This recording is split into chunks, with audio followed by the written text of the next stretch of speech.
The stream is live. Hello. It's live, everybody. It's live. We have to talk about steak first and foremost. Okay. We do have to talk about steak. We do. We got to talk about meat. Are you guys getting enough meat in your lives?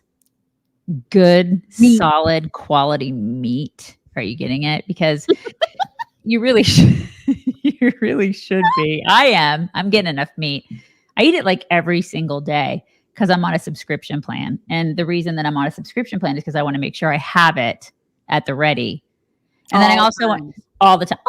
And I also want to make sure I have the bacon wrap filet and then my pork chops. Very, very important to have both of those things. I'm very particular about my meat. Okay. You can do that. You can subscribe today. You're going to get an extra 10% off and 12 free burgers with every subscription order from Omaha Steaks. All right. It's omahasteaks.com/chicks. You can like control what you get with your subscription. And when and how often you get it. Yeah. Like it's so flexible. This is it. They're very, very flexible. omahasteaks.com/chicks. Do it. Also, subscribe to this podcast because you never know we're going to be shut down on things. So go subscribe wherever you get your podcast. Go subscribe, primarily on YouTube. You know, wherever you get your podcast, but do it so you don't miss us. Yeah, and it is Friday, and this is the second day that we are not on Facebook. Streaming. I do think that we have figured out a workaround. And so even though Facebook has banned my personal account from being able to live stream until like the 19th of July, we have done some dancing around and done some, some maneuvering, and we have figured out a workaround. We haven't tested it, but I do think it's going to work so that everything will be working as it should on Monday. So yes, Sean Jeffrey's Facebook is borked because they are trying to silence us. So bunch of commies. So hopefully people find us. I put another message out on our Facebook page this morning to just let people know we're not there. We're not going to be there. If you want to join in live, you need to join another platform, preferably YouTube. But we're everywhere. We're on Getter. We're on Twitter. We're on Twitch. We are on Rumble. We are on Locals. We are streaming from all the places. So we are not terribly hard to find unless you're trying to find us on Facebook. And yes, it is election interference. 5 months before an election. The timing is just crazy, isn't it? Yeah, it really, really, really, really is. A couple things. Okay, so we mentioned the whole Facebook thing. That's still, Gleeborg is still messing with us. I saw some folks commenting here before the show began about their plans for watching the debate. And that reminded me that I don't think we've told you we're going to be live streaming the debate. Yes. Because we're going to be together. Yep. We will be together drinking some Prosecco or whatever it is that Mika's drinking. And we'll be hanging out. And you guys should hang out with us. We'll probably be in our jammies. This is what we usually do. Sure. We'll be in our jammies, hanging out, watching the debate. And we'd love to do that with you guys. So you should join us. Don't be with other people. You want to be with us. Yeah. Debate night. I saw all kinds of people going, I'm going to watch over here and I'm going to watch over there. And why would you do that? We don't tell you guys that you can watch with us. Watch it with us. Yeah. Watch right here. Hello. In the chat. So hopefully you guys are watching with us. Yeah. Because that's what we'll be fun. Doing. Good time. That does mean because it starts at 9. She's going to be in rare form this one. I'm probably going to be pretty punchy, and both of us will be in rare form on Friday morning. And when I say rare form, I mean, it's probably not going to be as long of a show on Friday or just interesting. Very interesting show on Friday. Yeah. That's right. So anyway, join us live stream on Thursday night. Join us live stream everywhere. We're going to be on all week as normal, even though it is Camp Tono week. We're not missing a show. In fact, we're adding a show for the live stream. So the debate is next Thursday night. Yes. Yeah. So make sure to join us for that. She's in bed by 8, Randy. She's in bed by like 7:30 or 8 o'clock at night. Yeah. 7:30 is when I start my going to bed routine. And by 8, I'm pretty out. I'll try to text her sometimes at and it's 7:30, 8 o'clock my time. And she's done. She's gone because she's an hour ahead of me. Yeah. So the phone is off and everything is off and I'm Done. Trying to ignore the fact that there are people still walking their children outside my window because it's broad Still daylight. light out. Yeah. Which reminds me, I think today is the longest day. Is it? Today is? Oh my gosh. Okay. So this is it. This is it. It's all right. downhill Enjoy it, everybody. Yeah. And actually, it always depresses me a little bit when it's the longest day. It does, yeah. Because then I know this is, then the peak of summer to winter is coming, even though I'm not going to have winter this year. Oh my God, you're not. This is the thing. We don't really have winter here in Texas either. It's like just like a little bit cold for like a little bit, not even. You don't really wear coats very much, and then you're done. Just, it's fine. God, I'm looking forward to that. It's fantastic, isn't it? It's so great. You know what else is great? That is Ruff Greens. And this is, we've shown you this before. This is Ruff Greens. Now, Dr. Dennis Black, naturopathic Dr. Dennis Black. This is his genius creation. It is a premium nutritional supplement for your dogs. It has all the things that they need to live their longest, healthiest lives. And we got a testimonial, which is why I made sure to have my glasses close by. And this is from Kathy in Arkansas. Kathy sent us an email and said, "Good morning, precious lady chicks. Just want to put my 2 cents in on Ruff Greens. We have an about 5-year-old girl that took up with us in 2020. She came to us at a time when my old boy was winding his life down. I wish I had discovered Ruff Greens before that time. Several months ago, she went through a period where she would not eat her dry kibble. I tried everything, wet canned food, pumpkin, Cheerios. We even cooked up meat to put in there. Each time, very short-lived. I gave in and I ordered the free trial, fully expecting it to not work. Well, was I ever wrong? I now have a subscription. Now, twice a day with feedings, she drools, waiting for me to add her crack to the dry kibble. I ask her every morning if she's ready for her crack fist. She licks her bowl halfway across the room. Zero regrets. She is worth it. Love y'all. And Lily loves Ruff Greens. Fondly and appreciatively, Kathy in Arkansas. What a great testimonial. That's very sweet. I know. I love that. So that's the best part about Ruff Greens. If you're not sure if your dog will like it, you don't have to be sure. You can try it for free. They will send you a free Jumpstart trial bag when you go to ruffchicks.com. RUFF. It's free. Just try it. Why would you not try it? Right. Ruffchicks.com. Always the bark. Always. Thank you, Kim Poole. Kim says, celebrating my mom's 79th birthday and my parents' 70th wedding anniversary this weekend. That's so neat. And she says, so looking forward to meeting you ladies next week. Michael Stellar, thank you. Michael says, I'm right there with you, Mock and Daisy. Finnegan and I call it a day after our last evening walk and tug of war at 8:30. There you go. See? That's right. And Karen Sorencioni, thank you. Karen says Prosecco, limoncello, and some ice is going to be my debate drink. We should all have it and call it the Chick Spritzer. That sounds lovely. Yes, that does sound delightful. Also of note, RFK Jr. has officially not made the debate stage. So this is going to be a one-on-one deal. It's just going to be Trump and Biden. There will be no RFK. He's very upset about it. He's complaining about it, but the fact is he didn't get onto enough state ballots. And so that is just that. I mean, there are rules, right? It is what it is. It is what it is. Oh, Kim Poole says, actually, she's 89. So yeah, that would have been a little bit weird to have her gotten married at 9 years old. So thank you for that clarification.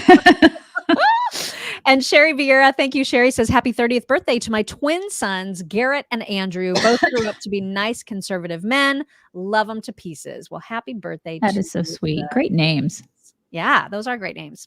And then also from yesterday, we got this not Venmo, but this was on Rumble from Frank Steele. Frank said, I've not even tried to get on Facebook since they restricted me for telling the truth about COVID many moons ago. Stay strong. Stay strong. Exactly.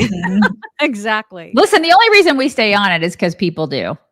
Yeah. I mean, so many of our folks are there and we don't want to leave until we're not going to leave until we're forced to. We're going to just stay on it until the very end. A lot of people get mad at us for that, but we're going to stay on it until we can't anymore. That's exactly right. We're going to hang out until the bitter end. Yep. Also, you probably already heard the sad news from yesterday, which is that Donald Sutherland, the actor, the president, from the Capitol in the Hunger Games series. He has passed away. I think he was 88, if I'm not mistaken. And this was the message from his son, Kiefer Sutherland, on Twitter yesterday. He said, with a heavy heart, I tell you that my father, Donald Sutherland, has passed away. I personally think one of the most important actors in the history of film. Never daunted by a role, good, bad, or ugly. He loved what he did and did what he loved. And no one can ever ask for more than that. A life well lived. That's sad. Remember from Animal House? Oh my gosh. I mean, from so many things. He was in so many things, you guys. So many things. He was a fantastic actor. He really was. Yeah. And in that picture, Kiefer, seriously. I know. And you can so see Kiefer. I know. He hasn't changed at all. It's crazy. Yeah. In New York, as you might expect, the Columbia protesters who were finally arrested after doing immense damage and just being immeasurably destructive. Wouldn't you know it? The Manhattan DA has dropped all charges against 30 of those Columbia protesters who were arrested. That's so weird. I'm so shocked by that. I thought you would be. Yeah. Here's my shock face.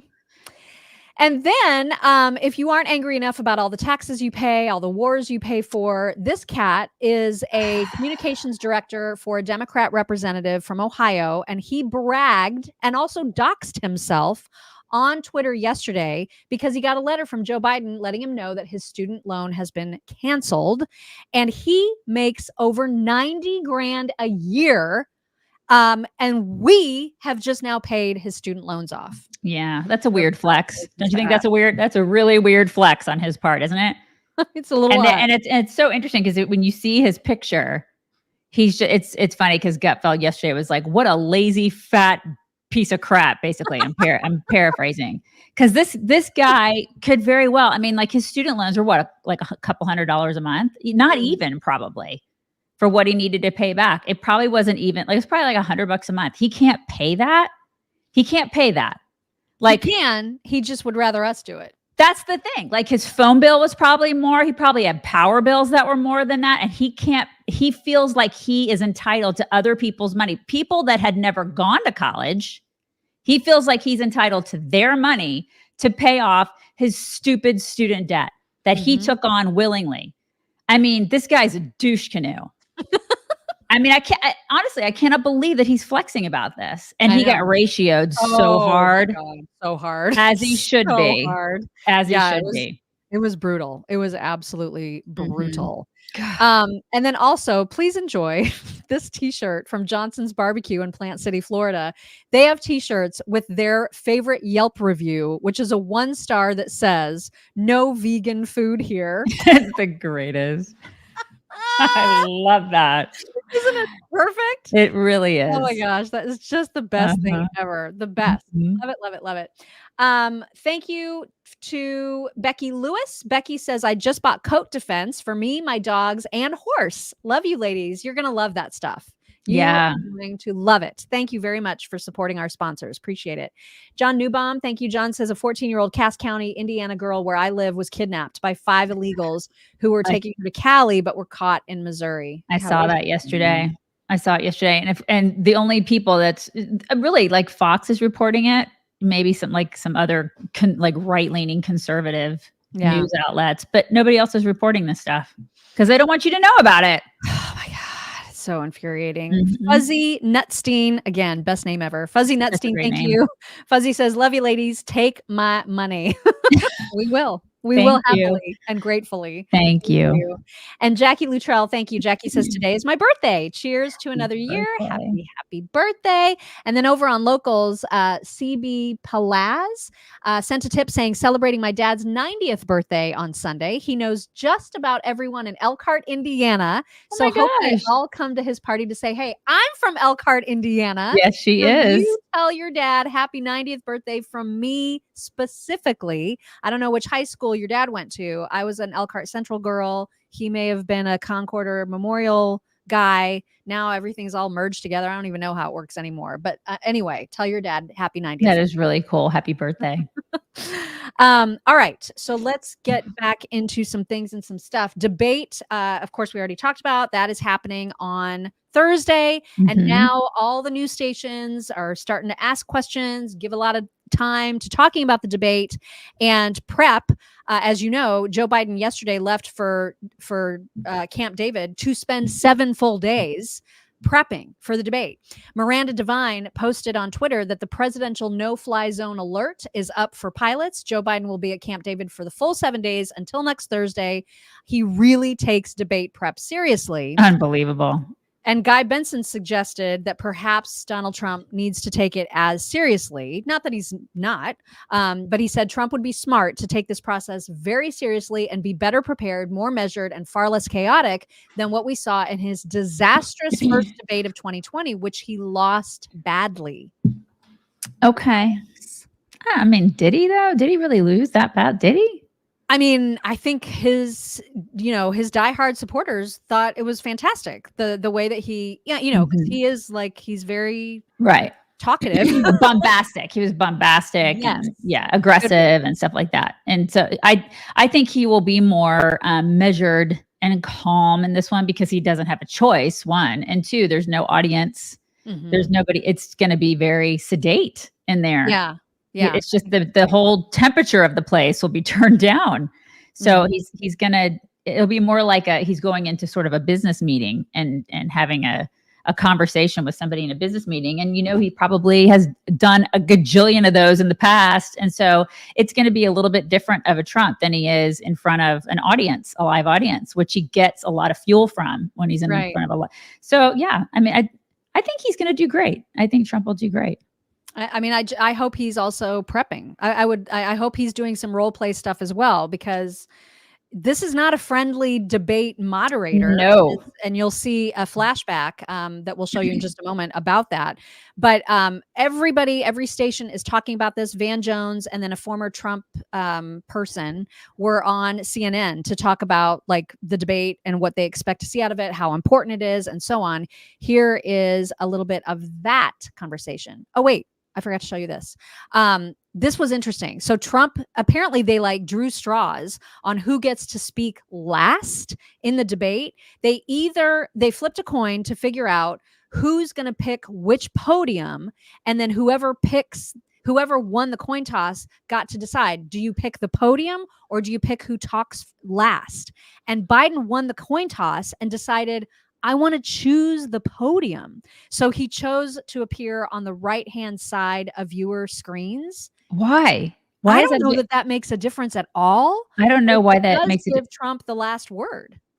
I'm not sure what the psychology is of that. If they believe that there is some psychology there, I don't know. Does anybody have any insight on that? Because I don't have insight on that at all. I mean, I don't think it matters. I just don't, unless the podium makes him taller or something. Yeah, I just don't understand that at all. Weird, isn't it? Yeah, that's really bizarre because you think that he would absolutely want the last word. Right. And now Trump has it. And so, which is great. Good for him. That's the one thing that he's going to get as an upper hand in this debate, because every other thing he's cut off at the knees. Mm-hmm. Yep. All right. So now here is that Van Jones and then the other fellow discussion about the debate coming up. This is the entire election as far as I'm concerned. The entire world will be watching. If you are a carbon-based life form, you're going to be watching. If you've got a functioning brainstem, you're going to be watching. Because if Biden goes out there and messes up, it's game over. If he walks out there and a week later he's lower in the polls, it's panic in the party. But if he goes in there and he can handle himself against Donald Trump, a runaway train, a locomotive, a raging bull, then this guy deserves another shot to be president, because that is tough. You couldn't do it. I couldn't do it. If you can stand toe-to-toe with a runaway train like Donald Trump for an hour and a half, you are fit to be president, period, point blank. This is the whole presidency in a bottle in a week. And Jim, I mean, same question. Big moment for Donald Trump, too. I mean, he's been raising expectations about his debate performance. And then what if he has a bad night, an off night, a senior moment? He needs to have a good night. He has to have a good night on the policy issues. He needs to to the extent he can, stay out of the gutter as much as he can. Because, look, the issues are on his side. He has the momentum now. It's his race to lose at this point in many ways. And Van has just about admitted that here, that the momentum is in his favor. And he's going to have to do, President Biden is going to have to do something dramatic to convince people that he has the mental acuity to last 4 more years in that office and lead this country. Ed Luce. It's going to take more than just standing there for an hour and a half to convince a lot of people that he's worth another 4 years. Come on. I mean, he has mucked up the country so hard in the past 3.5 years that you think just standing there for an hour and a half and going toe to toe with Donald Trump, it makes him a viable candidate to do another 4 years. So they hop him up on enough amphetamines to be able to get through an hour and a half. And that's going to convince people that he's got the mental acuity to do another. That's just ridiculous. That's such a crap argument to me. I'm sorry, but that is a terrible take. Well, yeah. I mean, but I think in some ways, like, excuse me, the entire right wing has lowered expectations for Biden unwittingly. Like, you know, we're always talking about like how demented he is, how he has no idea where he is. And then he has these moments where he at least sounds coherent, like at the State of the Union, for example. He sort of surprised everybody. And then the left went crazy and said, look at how amazing he was. He wasn't amazing. He was just coherent, more so than usual. Mm-hmm. And so there's a danger a little bit of like constantly saying, oh my God, he's going to shit himself, or he's going to, you know, he's not going to know where he is. Because then if he does just mildly better than that, if he doesn't shit himself, a success, right? You know what I mean? I do know what you mean. If he doesn't shit himself, then he's fit to be president. That's what the takeaway will be. Yeah, and that's precisely what Van Jones is saying. If he doesn't get up there and literally crap himself, then he could do 4 more years, you guys. Which is, it's outrageous what some of these people are saying at this point. And that's not okay. It's just not enough. I mean, so much of this it should be about policy. And I hope that that's what Trump really zones in on is the country is careening off a cliff because of you old fart. Mm-hmm. And it's not okay. And people are hurting. You haven't fixed it. You've had 50 years to fix it. 50. Yep. And so what have you done? Jack squat. You've ruined the country. Mm-hmm. And I'm going to get in here and I'm going to fix it. I mean, seriously, that's what people need to see, is that he has been sucking off the taxpayer teat for half a century. Yep. He absolutely has. I wish I could find, there was somebody that had an idea of how Trump could start off the debate. And it was like, I wish I don't know if I saved it. I'm going to have to find it, because I was paraphrase? Like, oh my gosh. Well, it was basically pointing to everything that has gone exponentially wrong. Right. And to focus on that, because it's so easy to do. Issues. He's got to focus on the issues. He's got to focus on policy and issues, and that, because they're not. You can tell that Democrats are freaking out, because as evidenced by them trying to get this guy in jail. And they're trying to keep him from running because they know they can't run on policy because they suck so hard.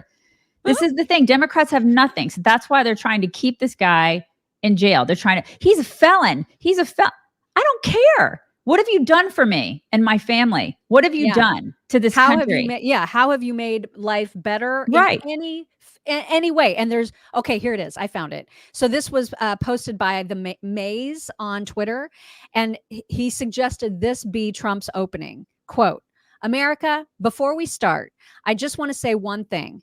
During our last debate, Joe Biden looked into the camera and told you that his son's laptop was a Russian plant, knowing it wasn't true. He told you that neither he nor his son have ever taken money from China. He told you he's never taken a dime from any foreign source. He lied to you. Those have all been proven to be lies. Why would you believe anything that he says tonight? Right.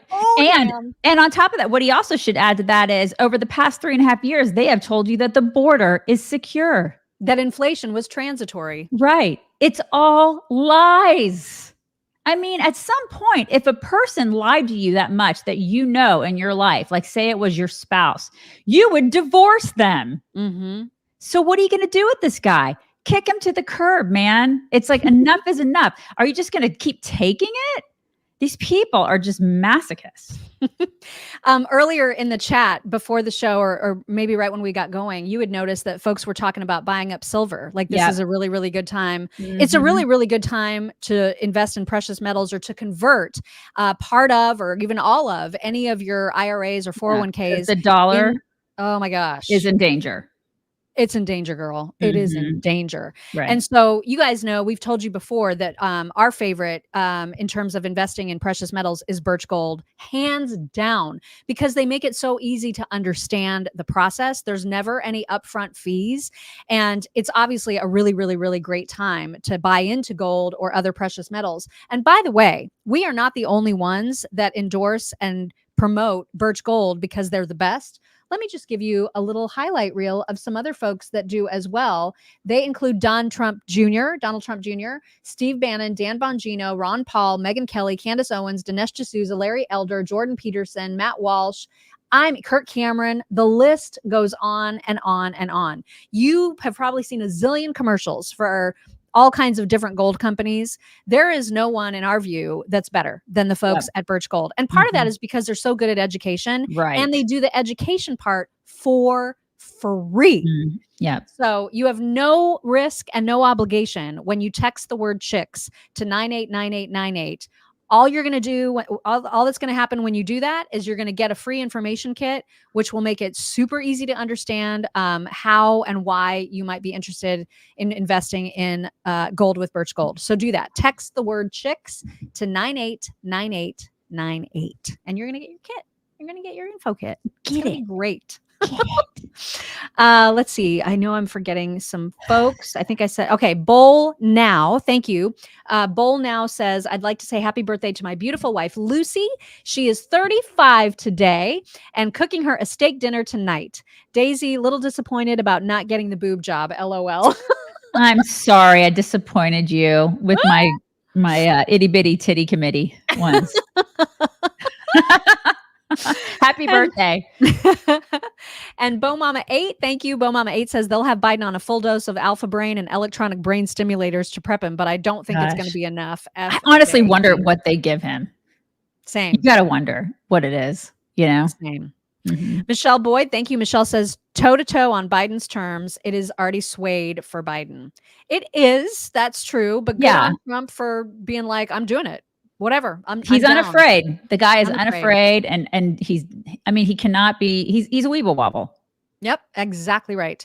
Kim Barton, thank you very much. And thank you to Leanne Sanderson, who says, I cannot do 4 more years of this shite. God help us. Yep. And then over on local, CB Palaz sent another tip saying, my dad was principal of Mary Feaser Elementary for 30 plus years, still active in the community and way sharper than that creature at the White House.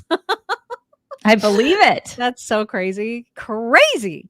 All right. There was more discussion about the debate with Mika, who had on a guest that calls this debate the mother of all debates. Your new piece is entitled The Mother of All U.S. Presidential Debates. What are you expecting? Set the scene for us.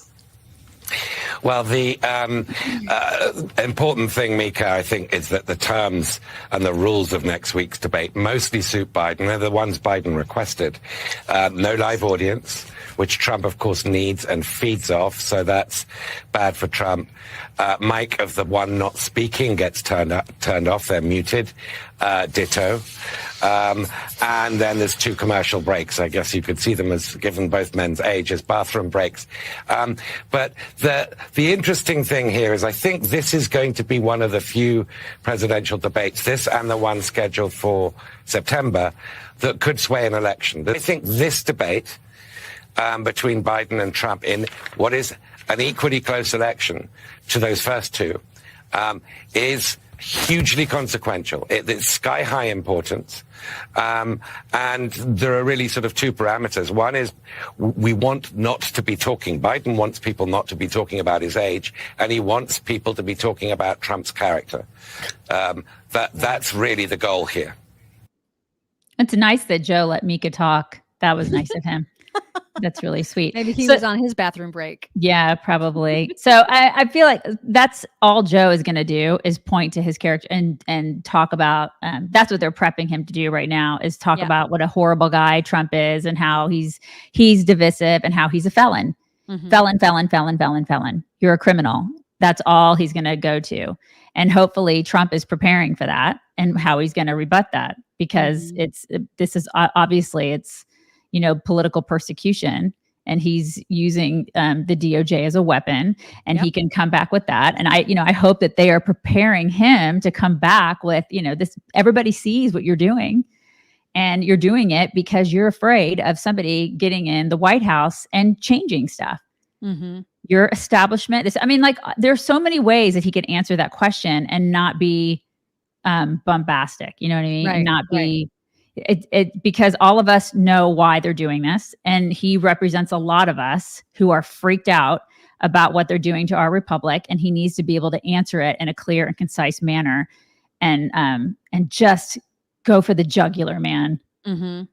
Well, and he's actually, it's kind of like what we were talking about earlier, how everybody's been just like, oh my God, Joe doesn't know where he is. He's a demented old fool. The tone is changing from the Trump camp now. And so, we're less than a week away. And so now you're starting to see him call Joe a formidable opponent for this debate. So he's trying to raise the expectations back up instead of keeping the bar just at like, is he breathing? Okay, then he wins. And so Kaitlan Collins and Maggie Haberman were talking about that change. And there's a little clip of Trump being asked about Joe Biden as an opponent right here. He's been on the debate stage with Biden before. He was talking today. He watched the Biden Paul Ryan debate from when they were both the vice presidential candidates. Here's what he said about Biden's debating abilities. I watched him with Paul Ryan, and he destroyed Paul Ryan. Ryan with the water. He was chugging water at a left and right. I didn't think a human being would be able to drink so much water at one time. And he beat Paul Ryan. So I'm not underestimating him. I assume he's going to be somebody that will be a worthy debater. That's in the All In podcast. It's interesting, though, for how they talk about Biden. He's now talking him up, saying he's a strong debater. And I was told that this was where he and his team were heading as they went into the debate. They were trying to move from, Biden can't tie his shoelaces and is going to trip his way all over the stage to trying to suggest that they expect that he will be good in the same way he was, say, at the State of the Union several months ago. And so there is an awareness in Trump's world that they have lowered the expectations pretty solidly for Biden. I don't know that, a week out from the debate is enough time to try to recast that. But Trump did not help himself, in 2020 when he was constantly interrupting Biden. He knows that. He has said that to people. Trump and his folks are aware that they set the expectations too low for Biden, and Biden beat them. They're trying to avoid doing that now. That may have also been a dig at Paul Ryan because Paul Ryan has never been very complimentary towards Trump. And That's true. Paul Ryan did tank in that. Remember, we had high expectations for that, and he lost. Yeah. He got spanked in that debate. So, it could be that Trump's just like, you're a loser. You're fired, And so, you know what I mean? It's that could have been backhanded. You're just kind of a jerk, but.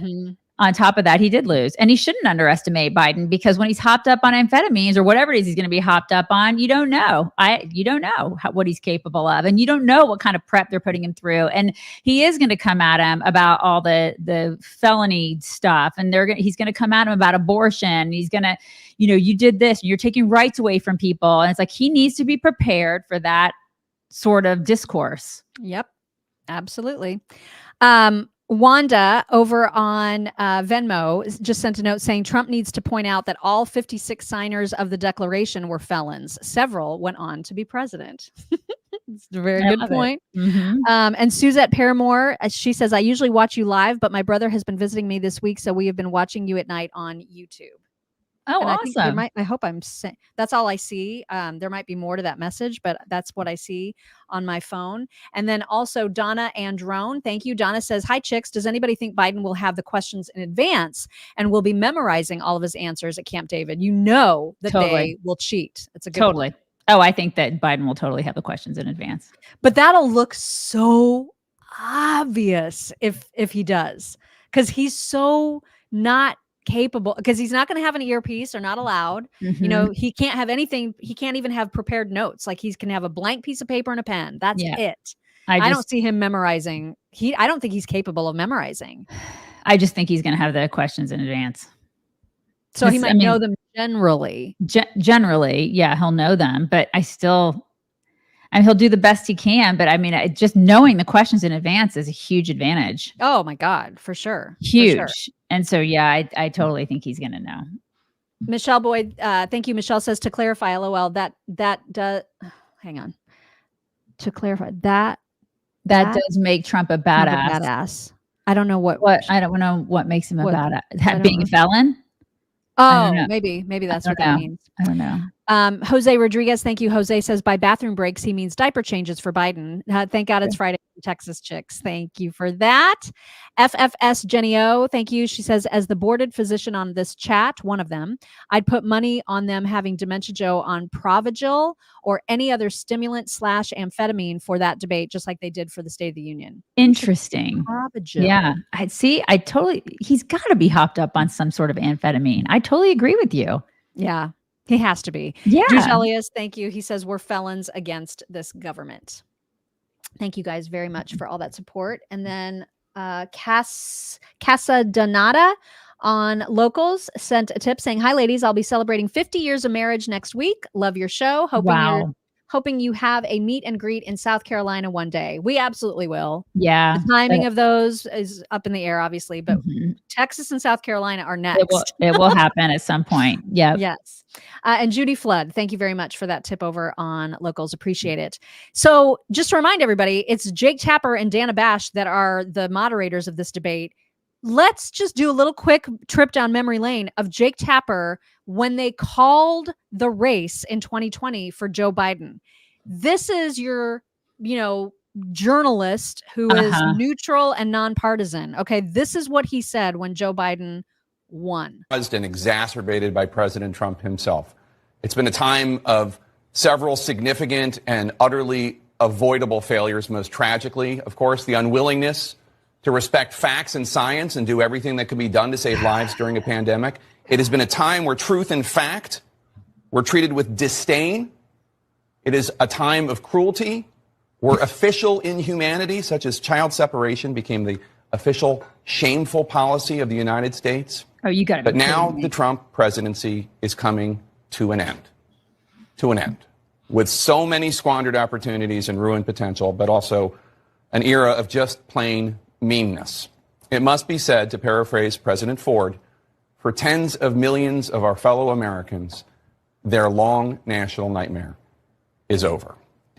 Is he going to start debate moderator? Yeah, exactly. He's so not biased at all. Yeah. Is he going to start crying there? Was he going to start crying? Probably. He's going to pull a Kinzinger and just start bawling. What a complete beta male that guy is. That is unbelievable that is who they've chosen as the moderator. And then Dana, who can't even pronounce her name right. I mean, to be fair, it was for her parents. I'm sure that couldn't. Okay, well, they couldn't either. I got to share with you guys the horrible little goblin, Janet Yellen, was asked by Neil Cavuto yesterday about all these times that Joe Biden has flat out lied by saying the inflation rate was 9% when he took office. It's been demonstrably proven to be not true. And it doesn't matter how often it gets disproven. He constantly says it. So Cavuto called out Yellen and said, are you going to say something to him? Like, what's going on? I wonder if you could weigh in, Secretary, on Joe Biden constantly saying, and I don't believe he's ever corrected it, ma'am, that inflation was 9% when he assumed office. And I've talked about this with other economic advisors of the White House, and they find ways to say, well, it was getting there, and that's what he's referring to. But he keeps saying it was 9% when he took office. You're the top money person in the White House, and you know that was not the case. Have you ever tried to pull him aside and say, Mr. President, just so you know, inflation was not that high when you took office? Well, look, the pandemic had hit the economy, hit America and the world with full force at the time that President Biden assumed office. and which is why it was so low, right? resulted Which is why it was so in- low when he took office. So I know that factors behind that and what was going on, and you're quite right to point that out. But he doesn't say that. Well, inflation hit 9% at its peak. 16 months And, after he took office. That was due to inflation was lower before the pandemic. That's absolutely true. And into the pandemic, a year or so, inflation began to pick up because of supply bottlenecks, and later Russia's invasion of Ukraine led to spikes in food and oil prices. It briefly hit 9% and has come down. It's 2/3 down from that peak. Bullshit, bullshit, bullshit. She's just not answering the question. They can never answer a question. Stand her. It's like, that's what you have to be able to do when you're in politics.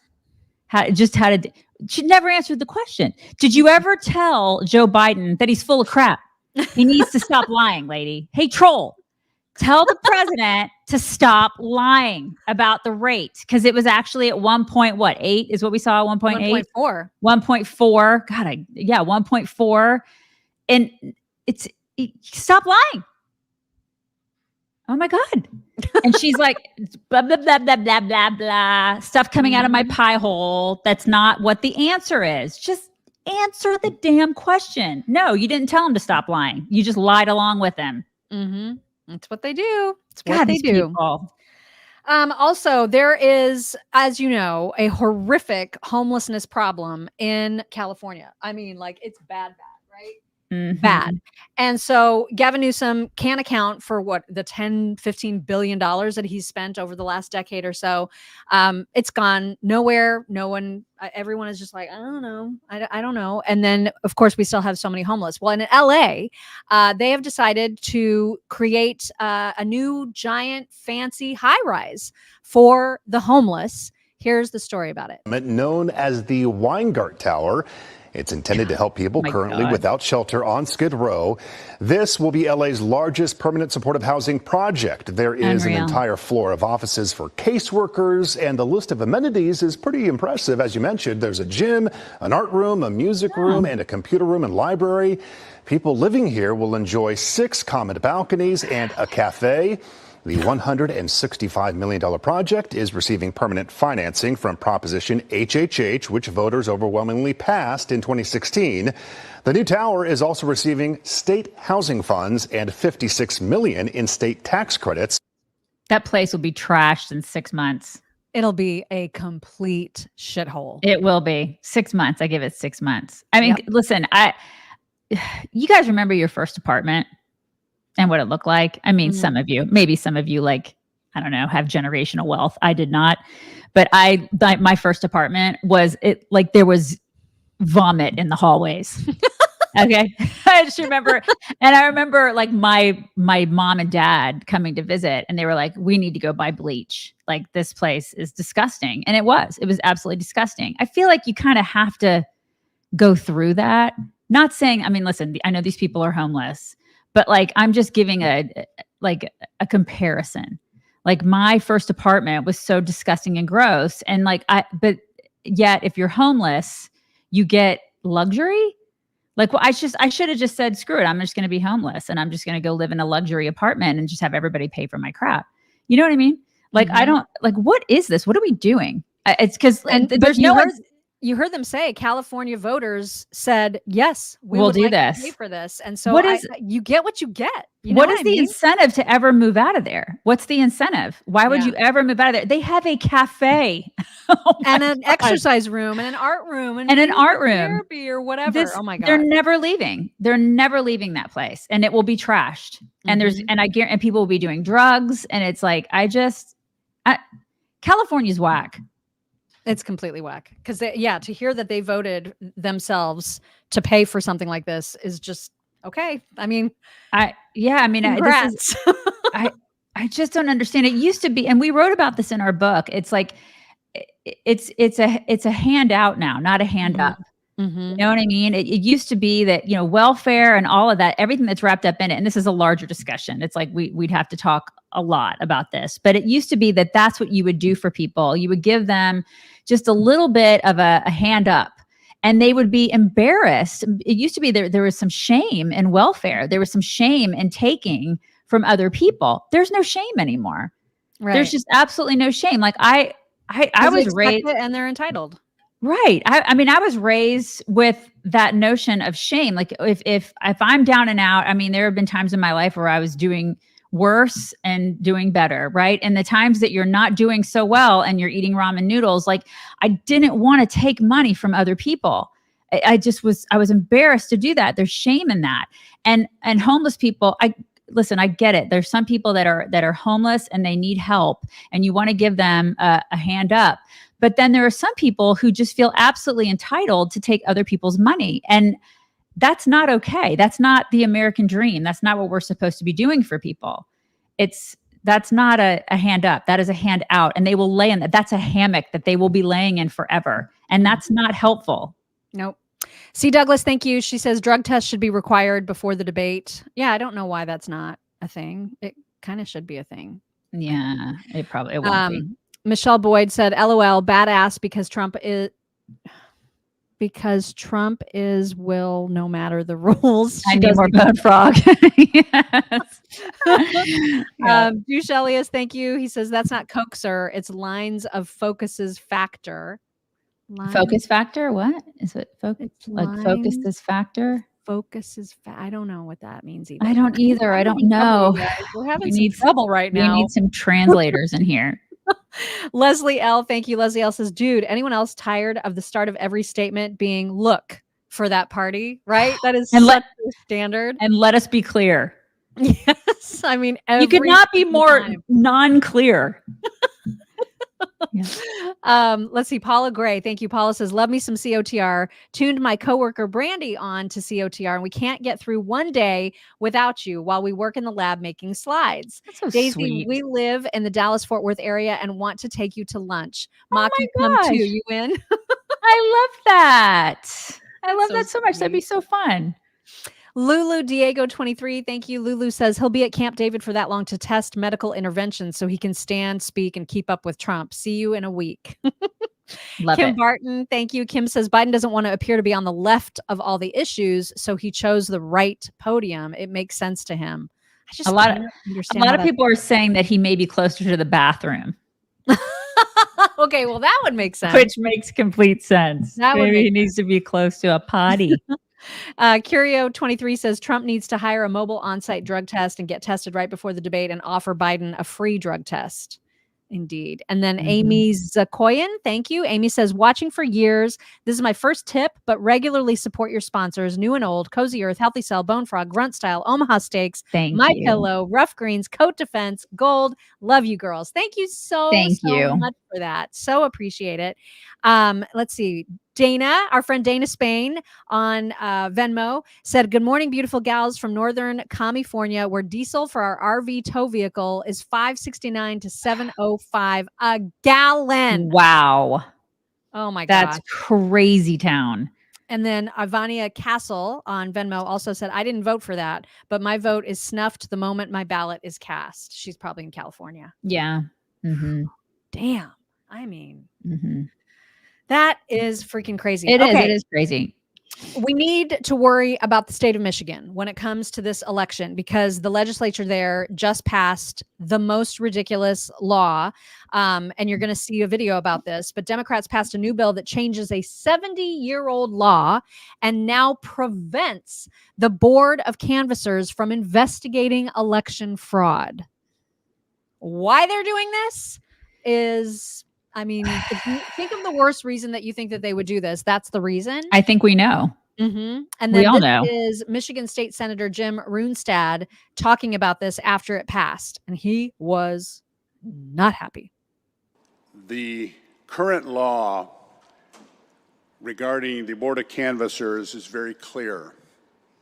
I'm not going to take the time to read every section out of the law currently, but it's very, very clear. Then in case of a recount, if somebody suspects fraud, they are able to bring that to the Board of Canvassers. Oh my God, this is like the common Board sense. of Canvassers are permitted to investigate fraud.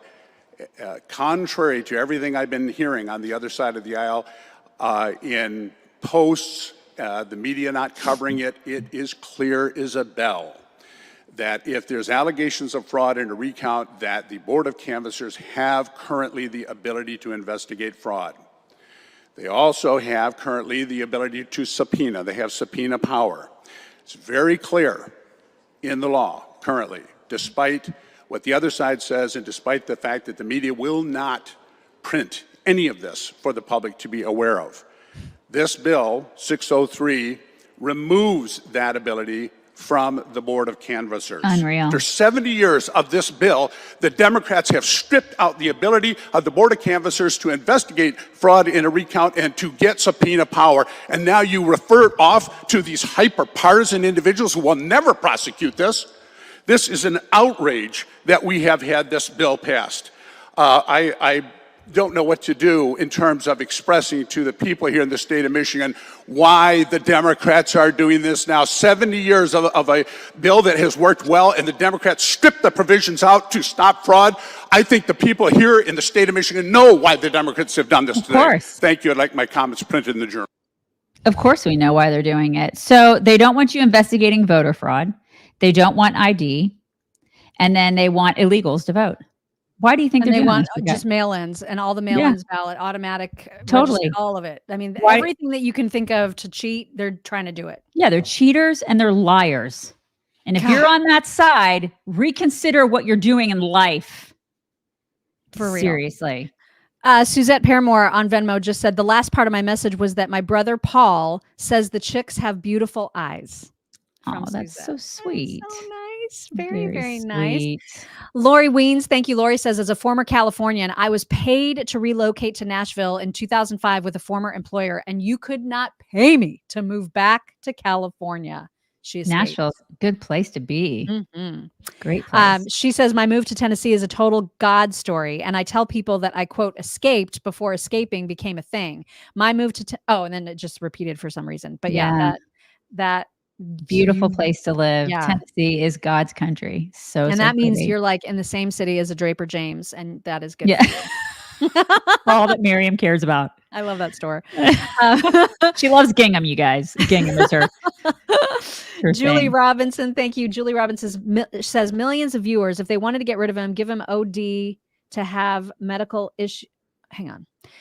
Give him OD to have medical issue in front of the world to change out candidates, then find a way to nix Kamala. Desperate times. Oh, they're like give him something to OD in front of the world so that they have an excuse to switch him out. I think that's okay. So wow, that would be kind of extreme. that is an I mean, that's one way to do it. It is one way. That would do it. Mm-hmm. Andre Viola says Democrats do it because Americans tolerate it. I mean, yeah, unfortunately, but like in the Democrat legislature, which is so overwhelmingly Democrat, in Michigan legislature, I mean, which is so overwhelmingly Democrat, all you can do is after the bill passes, shout out to everybody that you know, this is what they're doing. They're cheating. They're cheating because they can. They're cheating because it's so overwhelmingly Democrat that they can cheat. Mm-hmm. This is why we have to fight back. You guys just have to get in there. You have to get involved. You have to run for local office. We have got to take places like this back. Otherwise, there's nothing we can do about it because they're going to cheat because they're cheaters and liars. Yep. Jeanette Talbert, thank you. Jeanette says, thank you, ladies, for helping me get through my sweet mother-in-law passing on Tuesday. I'm very glad that we were able to help you in any way. That's a high honor, and I'm sorry about that. Ben Sass, who is currently the University of Florida president, and he was in an interview with someone talking about how the Hamilton Center School at Florida is getting tons and tons of applications from professors who are trying to escape the Ivies to come to a more reasonable place, which I thought was super interesting. And here's what he said about that. Had over 1,200 applicants in about a 10-month period this year to become a professor there. And New York Times and other places have tried to write pieces and call the Hamilton Center a right-wing this or that. It's just classically liberal. Like, it's not right of center. We're not interested in your politics. And lots of the faculty who are applying are from Ivies and Ivy Plus top 15 institutions who are way left of center. I just happen to know a lot of them personally. And so that's the only reason I know anything about their politics. But they just want to teach at a place that's humble enough to say, we're wrestling with big questions here, and political indoctrination is boring. That's not what an educational institution exists to do. Amen. I mean, amen to that, right? Maybe the pendulum is swinging a little. I hope so. I really do. You know, and listen, I am usually not a Gator fan, but I think we both know that. But that's fantastic. That is great. And I watch this stuff, you know, because I got a kid that's going to be going to college in 4 years, and I watch to see where schools are, you know, what their ideology is. Right. You know, especially SEC schools. So yeah, that's promising. Good for Ben, man. Good for him. Ben Sass. And I like to see Republicans / conservatives running some of these universities, kind of like Mitch Daniels did at Purdue. You know, I mean, I do like to see that. I think we need to see more and more of that, because then it helps to turn some of those universities around. Right. So even if the pendulum is swinging, which we hope obviously that it is, we still have to contend with what garbage comes out of Hollywood and what is consumed from Hollywood. Here's a great example. I don't know if this show is still on the air, and I think it's called New Amsterdam. Does that sound familiar? I've never seen the show. I've never seen it either. I have no idea if it's still on the air. I don't know. When you see this clip, what in the world? Oh my God. So dumb. It just makes you dumber. Like, be prepared for brain cells to die off. Seriously, because I can't even believe that this is a storyline, but just watch. I can't. That's a drama. That's not a comedy. Okay? Right. That's like a dramatic show. So I could not believe it. So with this notion, does that mean, like, if I got cancer and I have a tumor, can Robin DiAngelo cure it? Can she cure it? Can a race peddler cure it? Oh my God. Just like with their hands, like with the white fragility people, can they cure it? Isn't that amazing? It is the dumbest crap. It's just so stupid. These people are so stupid. It's like, talk about jumping sharks. Every shark. Every single one. Every single one. It's just, I just want to get off the world. I want to get off. Tracy Carroll, thank you. Tracy says, good morning, chicks. I am but a tiny red dot stuck in the blue hellhole of California, dreaming of the day that I'm able to get the F out of here. Oh my God. My kids are right there with you. Our son is there with his wife, and they're counting the days. They're hopefully out of there within the year. And they are the same exact way. They're like, why are we here? Why did we come back here? We got to get out. Mm-hmm. Jill Smith, thank you. Jill says, with sadness, we must let go of our dachshund Molly May as she travels over the Rainbow Bridge. We'll be taking her later today. Grateful for the 15 wonderful years she spent with us. God bless you. I know how hard that is. I've had to do that too many times, and I'm so sorry. Soon, I'm gonna have to. I know I will. It's like coming. Let's not talk about it. We're not talking about that. Not talking about it. Paula Gray, thank you. Paula says, if the Dems win, we are already getting a taste of what is yet to come. Thanks, Michigan. And oh, Daisy, we were serious about the lunch date. I'm serious about it too. In fact, we were talking the other day about going to do because we have to do a lot of college visits coming up here soon, and we want to go see SMU. We've never seen it. So when I do that, I'll let you know. Maybe we could meet you guys for lunch. That would be super fun. BTK, thank you. BTK says, stop tolerance of Marxists.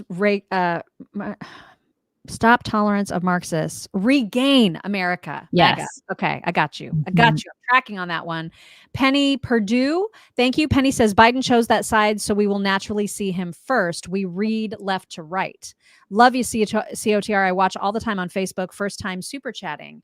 Interesting. I mean, I guess I understand that, but it just seems like your eyes are going to be drawn to the you know what I mean? Like, I don't know that that's going to... I'm just surprised he gave up the last word for that. I don't understand it either. I don't know what the strategery is there. It's some strategery. It's weird. Is right over my head. Yep. Carrie O'Neill, thank you. Carrie says, I cannot even believe that TV show is effing real. What is going on? I know, right? Like, it was just completely crazy. Yeah. Crazy. This is our world. Thomas Adams, thank you. Thomas says, Biden, get baby blood. Okay, hang on. Get Biden, baby blood transfusion, many growth factors. I think that's Is he saying that he does get that, or like Perhaps. should get that? Probably. Yikes! Probably that he does get that. Yeah. Okay. And then Art Mossy, thank you very much for the super sticker. Appreciate you guys. Joy Reid is a hag. Yes, just the worst of the worst. Mhm. So she now. You can tell that on the MSNBCs, on all of these mainstream media stations, they're trying desperately. In fact, the Biden-Harris official campaign Twitter account yesterday put out a 2-minute montage video of Trump looking like he doesn't know where he's going, or like looking lost, or whatever. It was so desperate, pathetic, and desperate. So desperate. Yes. I Mhm. mean, because I retweeted it and I was like, "Oh, you tried." That's really my cute. gosh. Yeah, they're there. I was so God bless them. It was so bad. So Mhm. now they're trying desperately to figure out how they can make him look as demented as Joe, right? So now here is Joy Reid saying that Trump messed up about a comment he made about Joan Rivers, and she delivers this story with so much glee. Here is exclusive audio from one of the interviews where they spoke about the late comedian Joan Rivers and her appearance on The Celebrity Apprentice. Joan said she was a Republican. Did you know that? I thought she might have been a Republican. Yeah. I know one thing. She voted for me, according to what she said. Okay, well, there's just one minor problem with that. Joan Rivers died 2 years before the 2016 election, a little too early for early voting. You see how much she enjoyed that? She really did enjoy that, didn't she? She loved it. Yeah. She loved it. And listen, I can't excuse it. Like, Trump obviously messed up. Like, he said that she voted for him. That clearly did not happen. But I do think it is easy to assume that he assumed that she would have. And I think anybody that has ever heard Joan Rivers, unapologetic Joan Rivers, where she probably would have. She probably would have. Mm-hmm. Here's a great example of Joan Rivers just saying the things. And in fact, this was shortly before her death, because she was, this was 10 years ago. She died in 2014. And this is, I think, in the same month. This is just a few weeks before she fell unconscious and then ultimately died. She was talking about Palestine, the Palestinian-Israel conflict, which has been never ending. And she got so mad at TMZ, who was asking her questions about it. And it's just pure peak Joan. Reactions to what's going on with the Palestinians and Israelis right now. Let me just tell you, if New Jersey were firing rockets into New York, we would wipe them out. I am so bored. We heard they were digging tunnels from New Jersey to New York. We would get rid of Jersey. So I don't want to hear anymore. Oh, we'll do a partial truce. The Palestinians, you cannot throw rockets and expect people not to defend themselves. What about the civilian casualty rate? Then don't put your goddamn things in private homes. I'm sorry. Don't you dare put weapon stashes in private homes, and then we say get out. Of course we're going to do it. The response normally is where are the civilians supposed to go? I don't care. They started it. You're all insane. They started it. What are you all saying? They started. The Israelis did not throw their... For months this has been going on. How do you resolve What are you it? supposed to do? How do you resolve it? How do I know? Because I have been over there. That's how I know. And I wish the world would know. And BBC should be ashamed of themselves. And CNN should be ashamed of themselves. And everybody, stop it already. Preach it, Joan. God, Right? I miss her. I miss her. She was one of my favorites. One of my absolute favorites of all time. I mean, I just that love her. That was something. I love her to Right pieces. there. She said the things, and I just adored her. And there was backlash for that. And she was just like, I don't give a shit. I I'm don't not care. apologizing. Which Yeah, is she why when she died, all these horrible, horrible people were saying it was karma because of those comments. They actually said that when she died, that it was karma. Those people So can gross. suck it. They can all suck it. So she was gross. a national treasure, Joan Rivers. Oh, totally. Here is a couple man on the street interviews of some folks being asked, who would you vote for right now, Trump or Biden? Tomorrow, would you vote for Trump or Biden? Oh, Trump. I voted for him yesterday. Why? When Trump was president, it was a lot different, for real. I know that was pre-COVID. Post-COVID, it's been a little different, but I ain't gonna lie, I fucked with Trump for sure. Do you think that Trump should go to jail? Hell nah. Why? We all break the law sometimes. It's all right. He ain't hurt nobody. Free that man. Yeah. I'm all for Trump, man. So you're saying Trump 2024? 2024. All day. All day. See? All day. Why? To me, it's not really a Trump thing. It's just that, you know, the Republican point of views just fit me a little better. Do you think that the trials are making him more popular? This is all part of the plan. Yeah. All propaganda and bullshit. They're all friends, like the WWF.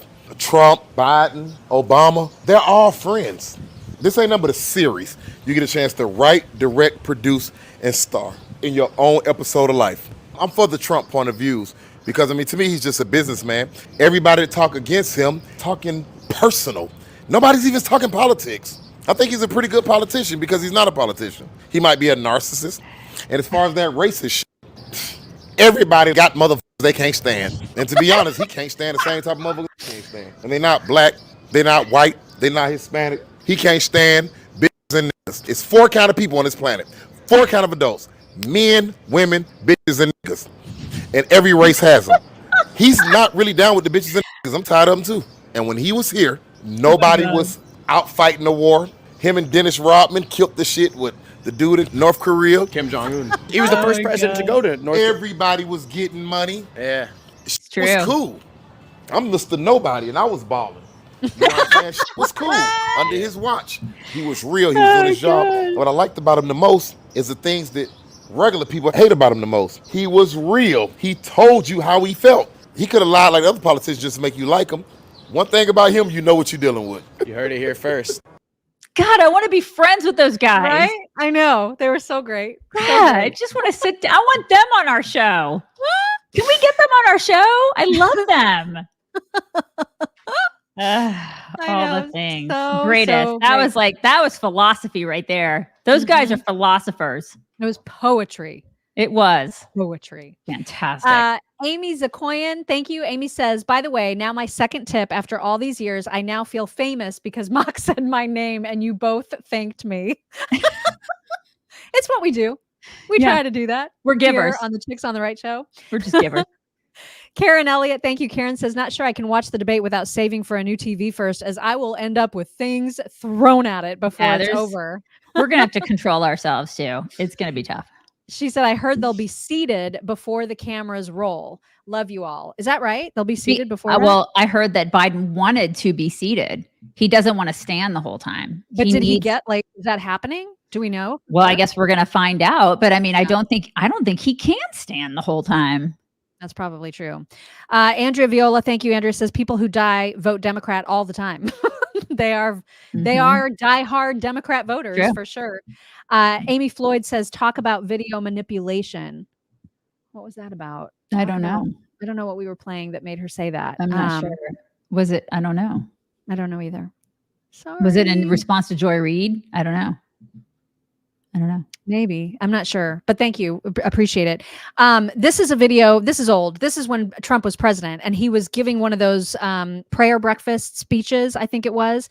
And he called out the people, including Chuck Schumer, who used to be great, great fans of Donald Trump before he had that pesky little R after his name. And this was, I don't know who put this together, but I just like the way they did it. So even though this is old, it still obviously pertains and is true. He used to love me when I was a Democrat, you know.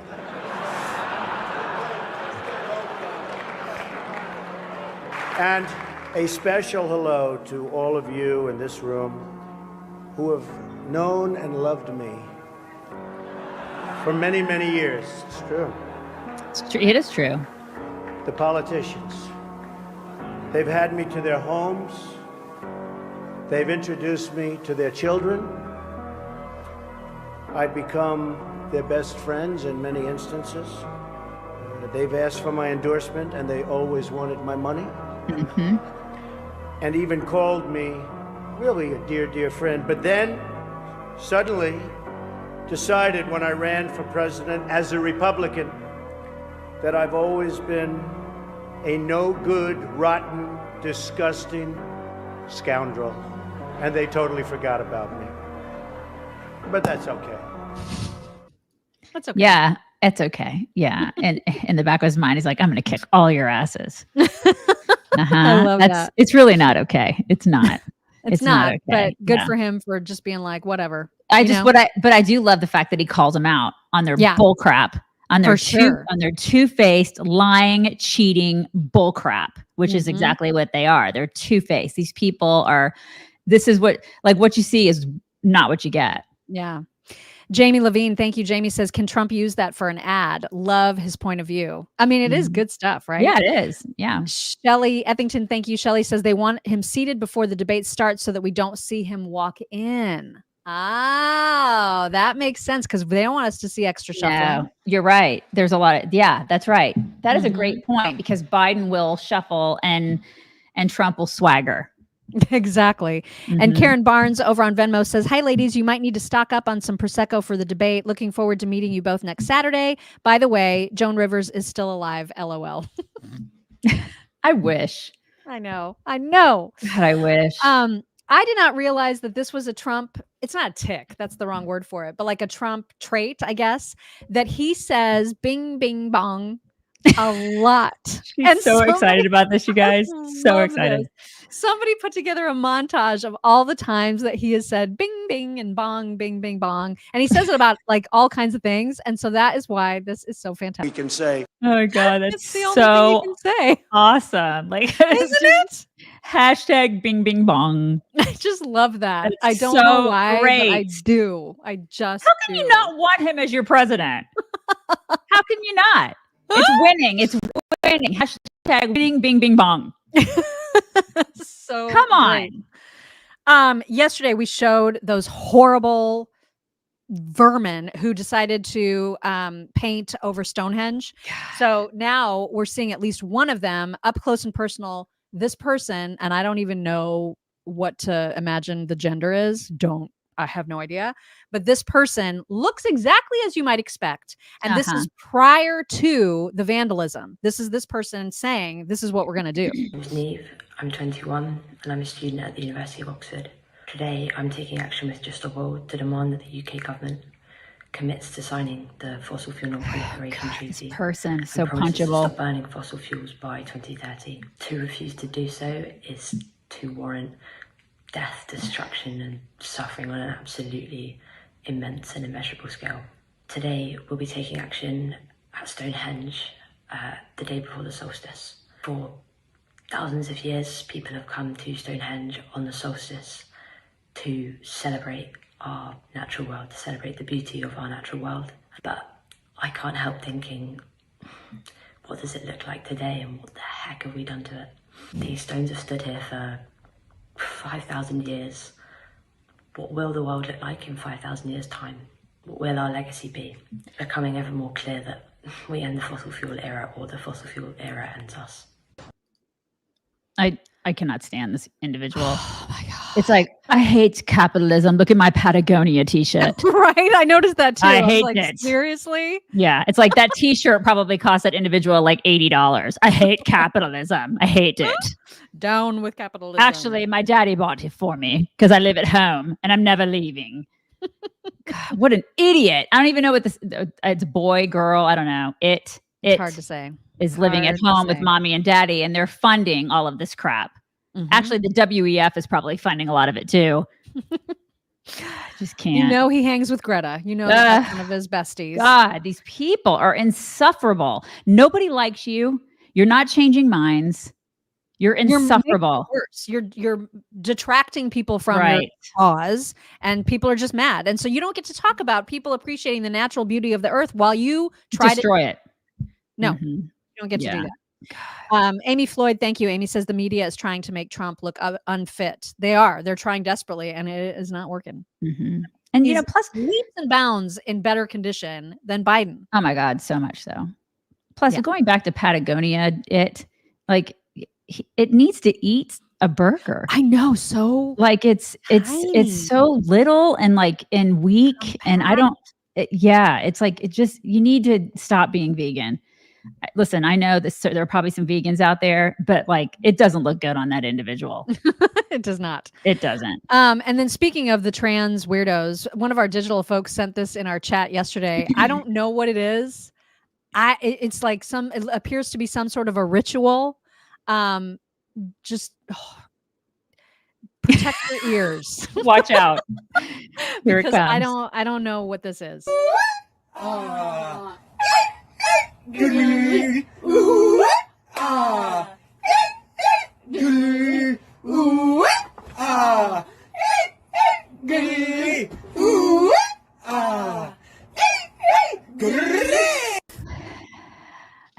Bing, bing, bong. Like these people. It's mental illness, you guys. That's what that is. That's mental illness. Remember when we used to send people like that away at actual, like out in the country at institutions and we never saw them again? I'm all for that. I'm totally bring them back. Bring back. Yeah, I'm down. I'm down. Because I don't know what that was. So you guys remember how there's been from time to time. I remember Antoine Dodson was the first person doing like a news report from the scene of a crime, right? And he was like, what was his catchphrase? Hide your kids, hide your wives. Hide your kids, hide your wives. And then that's where we got that. And then there was not today. And that was a whole other lady. So then there was like another crime of some point at some point, and she was asked to weigh in because she saw it, and she was like, "Oh!" Yeah. And then people make songs out of the internet. Yep, and they're great. And you put them on your phone as your ringer. Yeah, I love that one. I love that song. I love it. Well, now there's a new one. Apparently, there was a shooting at a pool in Maryland, and shortly thereafter, somebody decided to interview this cat. This will be songified. Just you wait. Here it is. In the meantime, just straight, and it's hilarious. I seen everything, man. I was over there at the party. I was getting some girls. That's all I remember. I was getting some girls, and you know what I'm saying. It was a couple girls over here that I was talking to. It was a couple girls over there that I was talking to. Out of nowhere, I just see everybody running. So I look. I'm like, oh, they running. So I look at them, and I'm like, yo, like, look, why they running? So then I start going over there towards the, running, so in case somebody was ready to shoot me or something. Next thing you know, I see Cuz come out, Cuz came out the little Joan crawling. I like, hey Cuz, what going on, Cuz? I walked up to him. When I walked up to him, blood was on him. So I'm like, oh, what happened, Cuz? So I get up on him. I apply pressure on his wound because I'm a firefighter and stuff like that in Berkeley County, West Virginia. So I walk up on him. I'm like, yo, Cuz, what happened? So I get on down, apply pressure to his to his arm and to it. They said he was shot in the head. So like, damn, he shot in the head. Whoa. So I put my hand on his head, and then like when I put it on the head, like that would happen. So I told him grab my hand, and he was holding pressure on my hand, like that really it. So then police came, and firefighters came, ambulance came, and like that would happen. I don't know. That was August 3rd. I mean, what date is it? What's August? How do you feel about it? Man, I feel like shoot, I don't know. Like I'm from West Virginia, so I ain't really coming out here no more. Like too many people be out here doing crazy stuff. Like I ain't really, you know what I'm saying, I ain't trying to get into none of that. Oh my God, I'm exhausted just watching him. I'm tired. I need a nap after that. I love him though. There's something so endearing about him. It's very endearing. If Joe Biden could just siphon some of that kid's energy, he may be okay for the debate. Yes, maybe he needs that level of energy for sure. Yeah. Many apologies to you out there if you are in the dating world currently, because that is a world. I know I speak for Daisy when I say we do not want any part of that. No part of it. I'm so glad I escaped it. Like I said, I think I said one time, and it's like taking the last chopper out of Nam. We're so glad that we do not have to do that anymore. Yes. And I feel for the people out there who, have to rely on the dating apps because that's what everybody's doing now. But that is where you find available gentlemen like this guy. Oh my God. I'm afraid. I'm really afraid. Is it coming? I don't see it. It's still spinning. Oh no. It's not, he's not there. You need to try it again. Cause I was waiting and waiting. I was worried. And then he never showed up. What did you guys not see? Should I try again? Try again.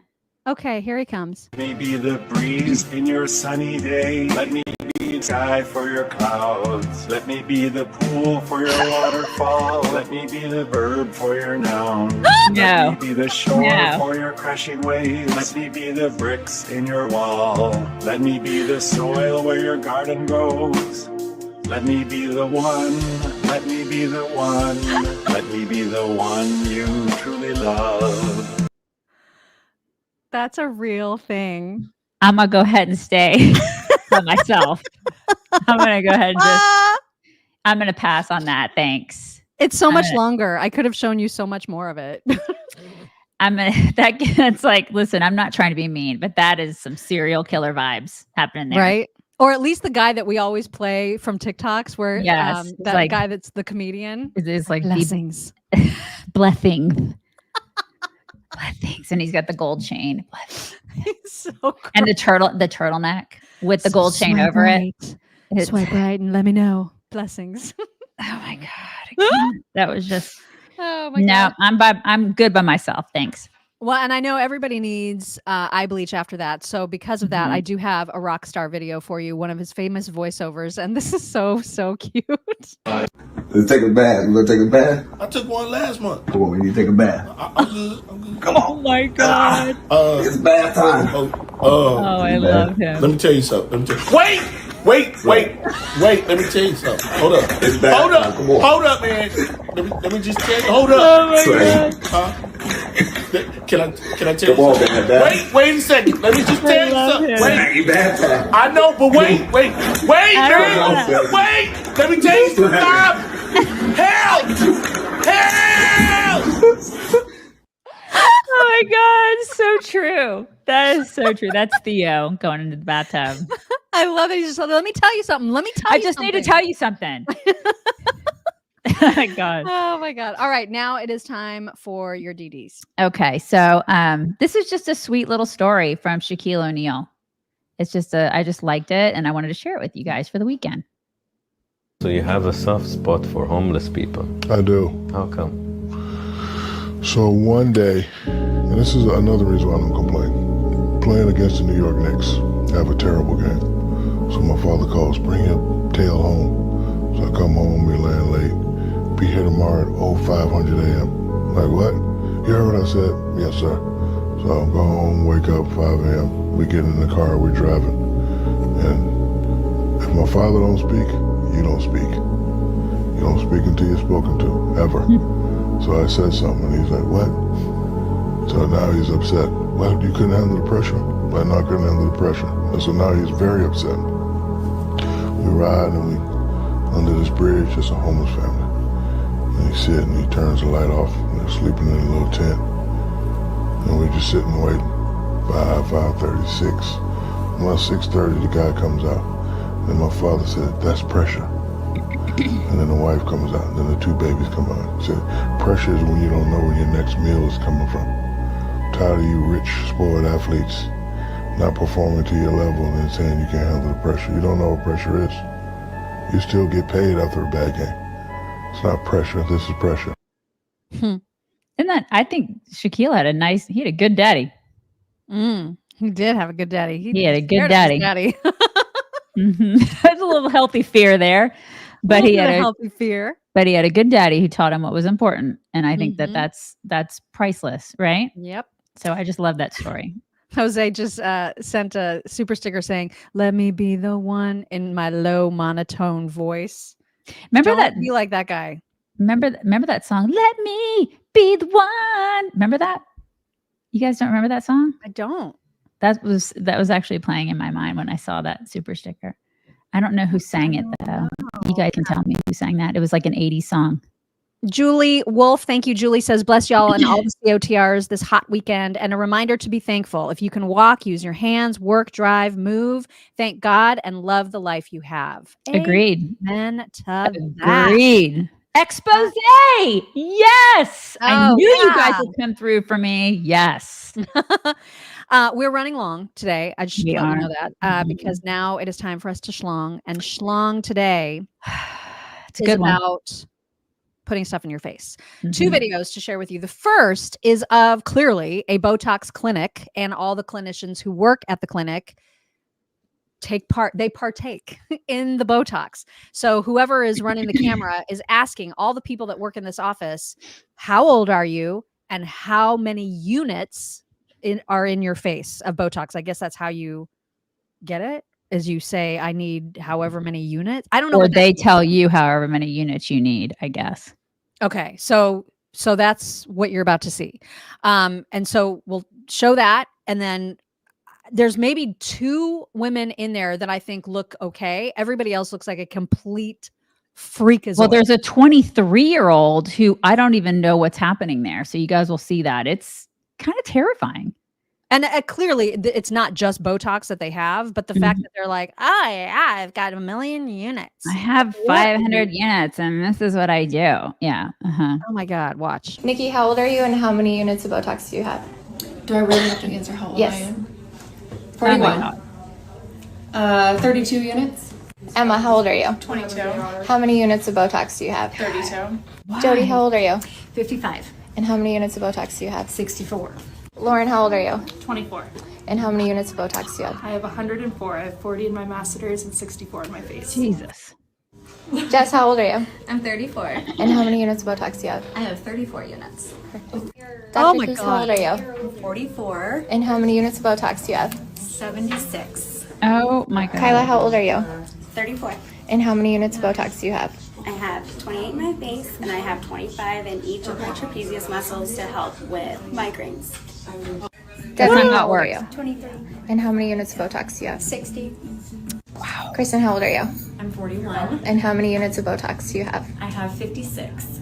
Robin, how old are you? 55. And how many units of Botox do you have? 50 units. Courtney, how old are you? 33. And how many units of Botox do you have? 128. Where do you have that? Everywhere. Somebody said there's some guy in here who was just like, those are good, great looking women. Just like, what? So, I mean, I guess there is some market for that look. And also the migraine stuff, that's not how it works. You don't just put it in your trapezius muscles. That's not how it works. So if she's getting it just in her traps for migraines, I haven't had that done yet because that's like the last, I have put that off. It's because I have chronic migraine. I've had them since I was 13. But my doctor, my neurologist, he told me that if you get it for Botox, it's not just in your trapezius muscle. So I'm kind of confused about that. But anyways, like the 23-year-old, what are they doing? What is happening? And listen, we see, you guys can see this too. There are lots of young, like conservative influencers out there who are like, look, I'm getting Botox. It's preventative. I don't understand that because the preventative thing I don't get because I don't understand that. People say that, but then there's also people who say that using it preventatively actually ends up making you look worse later than you would have otherwise. As evidenced by the 23-year-old you just saw. Right? No, but I'm saying when she ages, it'll be a disaster compared to what she would have looked like had she not done that. Without question, because I'd like to see some of these chicks when they're 40, 45. I mean, they look so fake. Right. They do. It's because, and they all start looking the same. You guys notice that? Like they all look exactly the same. And I'm not sure why they want to do that. And it's also kind of weird. Like the first chick that was asked, she was asked how old she was. She's like, do I have to say how old I am? Why is that such a bad thing to say? Like, just say how old you are. What's the big deal? Like, why are women so embarrassed by how old they are, by their age? You should be, what's the alternative? Right. The alternative is not being alive. Mm-hmm. So why wouldn't you be excited to say, I'm 52 years old and I'm damn proud of it. And I've lived a great life. And like, I think about my great grandmother who was in her 90s when she died. And I knew her when she was in her 90s and she was her hands were really wrinkly, and her face was really wrinkly. And she was brilliant and she could remember stories when she was 5 years old. I mean, she was so smart and her hands were experience and stories and memories. And I can't imagine her face being like filled and Botoxed and like stretched. Yeah. I just can't imagine that because to me, that's like, I don't know.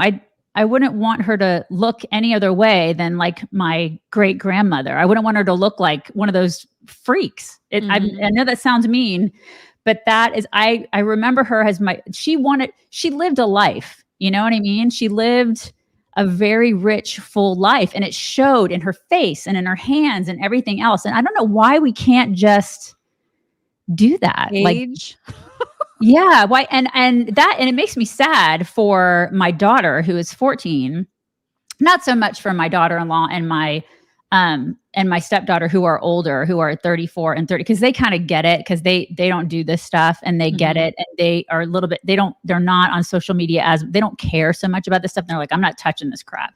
But my 14-year-old daughter, like I have to constantly remind her that the imagery that she sees and all of these women, it's not real. Like, you don't want to look like that. You want to age. You want to be proud of your body. You want to be proud of the way that you look, and you want to age naturally and beautifully. And like these 20-somethings that are shoving this garbage in their face. And then a lot of them are saying, I don't eat this toxin. I don't like there's so much like mixed messaging and some of these even conservative influencers that we're saying, I don't do this, and I don't put this toxin in my body. But yet do you know what Botox is? You're putting literal botulism in your face. Hello. That is a toxin. Yeah. And you're shoving it into your head.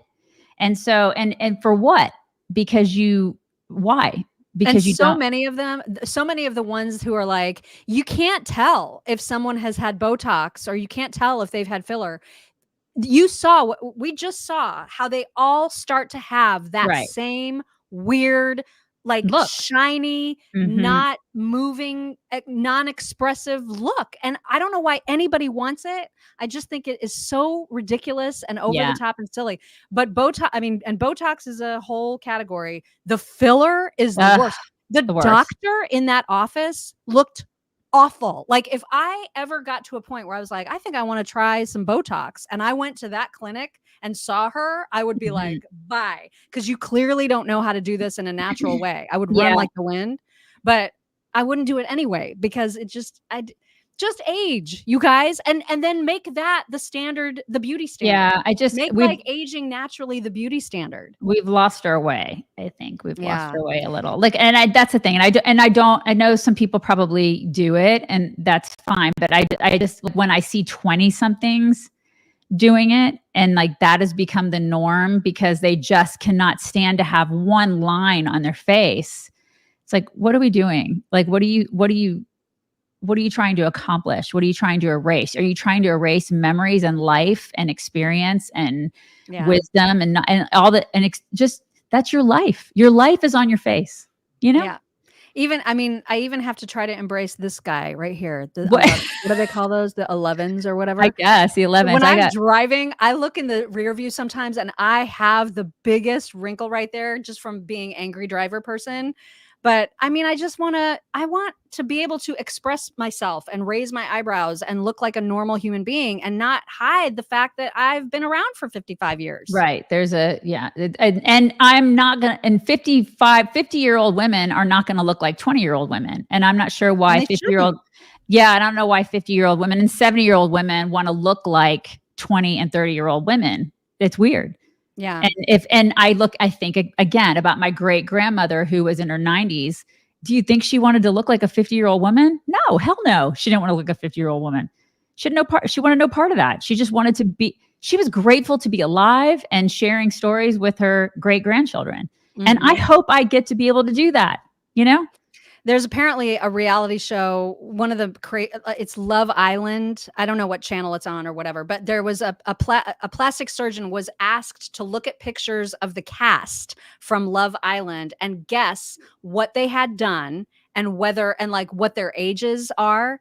And it is so telling. So all these people that are shoving crap in their face in an effort to look younger, it's having the opposite effect. And here is great proof. Okay. Guess if they're natural or not, and then say what you think they have done. Okay. Okay, so the first girl is Jess. She's 38, lips, nose. Yeah, so obviously she's had some work done, in my opinion. Is Harriet? 42, yes. Cheeks, lips, nose, fake lashes, brows, Okay, perfect. Botox. And then this is Nicole. Are those two different photos of the same person? Yes, they're one of them. No, this Or is Nicole. yes, yeah, they're the same person, but two different photos. This is like her on Instagram versus her like, yeah. All right, so I'm gonna look at a real photo. Yeah. Okay. Yeah. Okay. She's 35. Lips, veneers, Botox, maybe a little cheek filler. Is Samantha.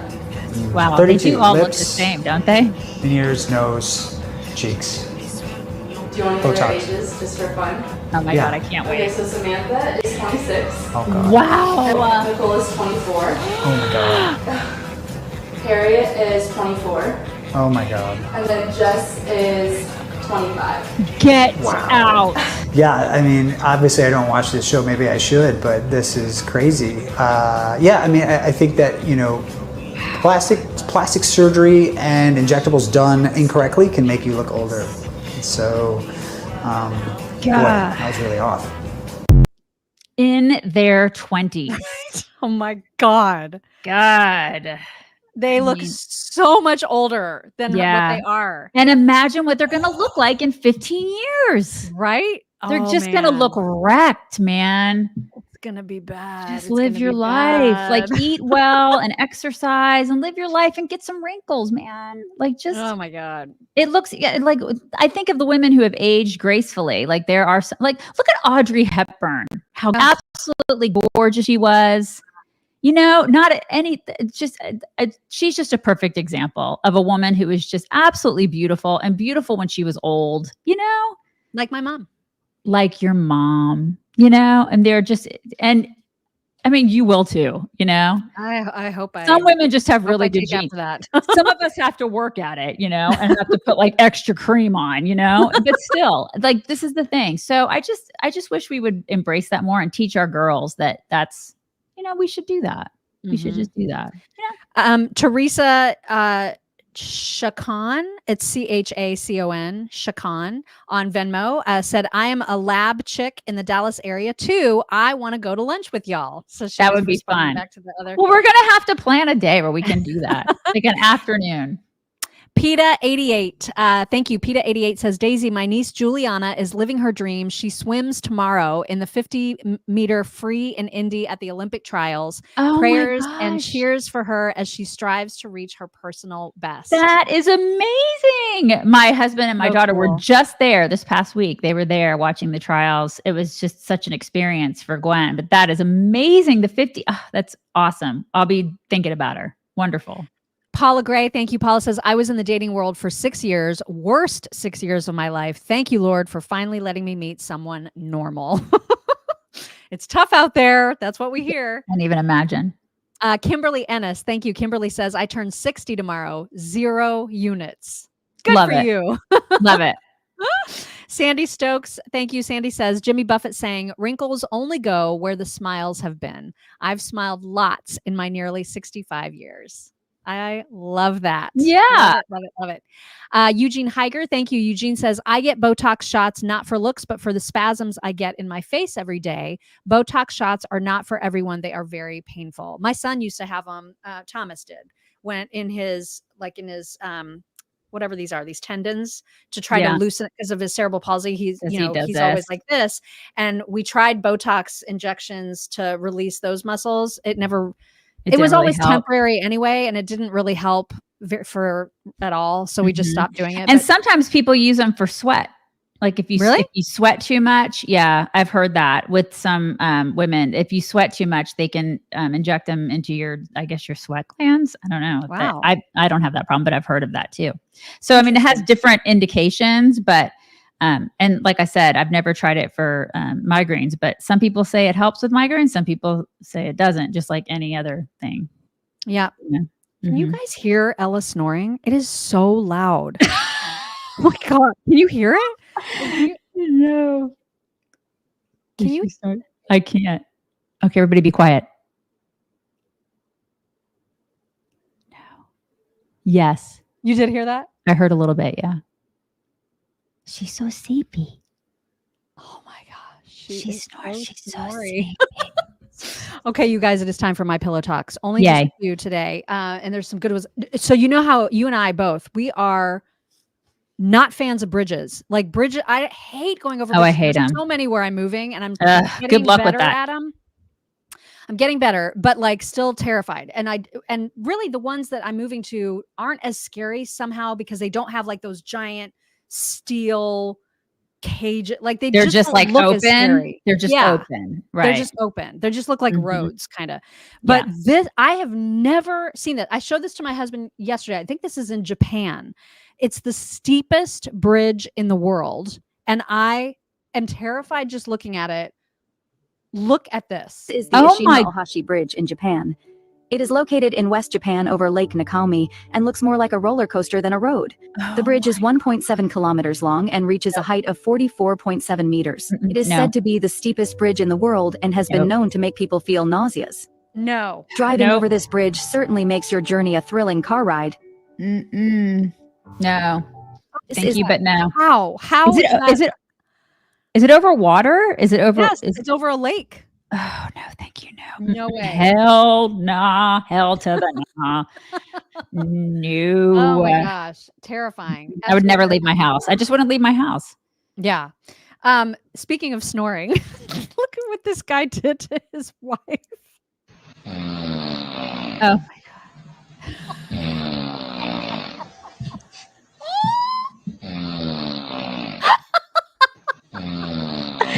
Oh my God, that is so great. That is so great. That's marriage right there. That's a great marriage. So something Greg would do to me. Love that. Love it. God, it's fantastic. This guy's a trucker. He has a PSA. Anytime you're doing a road trip, he has a PSA for you. Hello. Just a little PSA for all of you in the TikTok world. Because it's summertime, you got road trips going on. If you're on the highway and you see a semi truck and you want to do this at us, I just need to tell you that you should do it more often. That makes our day. We fucking love it. I love that. I need to do that more often. I know. I totally want to now because we're going to be headed back to South Carolina in a couple weeks. And I'm going to be doing this the whole way. You got to do that to the truckers. All right. And then to finish out our Friday, we got babies and they're so freaking cute. So here's this first one who the look on this baby's face at his mama. Oh my gosh.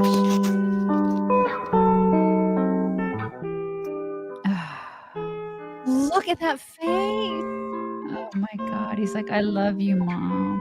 Oh my God. And he's so sleepy and safe and comfy. I know. And then they become teenagers and they don't want anything to do with you. Enjoy it now, Mom. I know. Enjoy it now. It's too much. It really is. God, look at her. She's like, oh my God, no, I can't. The greatest. I know. Give me all the babies. All of them. Well, here is a bunch of them. These are quadruplets who are entertaining and having conversation with one another. It is so freaking precious. Oh my God, I want to know what they're discussing. And one is clearly the court totally jester, the right? leader. Totally the leader. I love it. He is. He's the comedian of the group, entertaining all the other ones. There's always a passive one. I love it. Fantastic. So cute. God, I just love them. Oh, here's one that I missed over on Locals from AHR0816. She writes, thanks for a good week, chicks. Thank you very much for that. Lori Weens, thank you. She says, gave up on the dating world a long time ago and the dream of ever finding somebody. It is what it is. I will be 58 in November. 0 units. Great genes. Good for you, Lori. Oh my God, I love it. Douche Elias, thank you. He says, if my scars had tattoos, I could hide them in plain view. Artist, Big Wreck Track Ghost. I don't know what that is. I don't know. What any of that means. I don't know either. Sorry. Do you want me to grab one of the dogs? Yeah. I'll grab one of the. Hold on one second.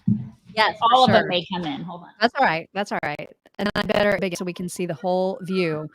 I'm very, very sorry about how bad I was at translating super stickers today, you guys. Okay, hold on. I gotta put my earpiece back in. I can't hear anybody. Yeah, okay. He learned flaps last week. He did. Let's see if we'll do it again. Come here. Let's see if you. Okay, don't. Can you flap? Oh my God, he's getting so good. You were such a good boy. You're so good. Don't wreck my shirt. Don't wreck my shirt. Okay, he wrecked my shirt. That was the best one Okay, you're so ever. stubborn. That's very good. Cash would be so proud of you. Bless his heart. That was so good. He did it, you guys. Everybody have a wonderful weekend. Did we bring it in? Wait, I gotta bring it in. I gotta bring it in, buddy. You're okay, slobberpuss. I gotta bring it in. All right, you guys have a wonderful weekend, and we will talk to you on Monday. Bye. Good job, buddy. Good job.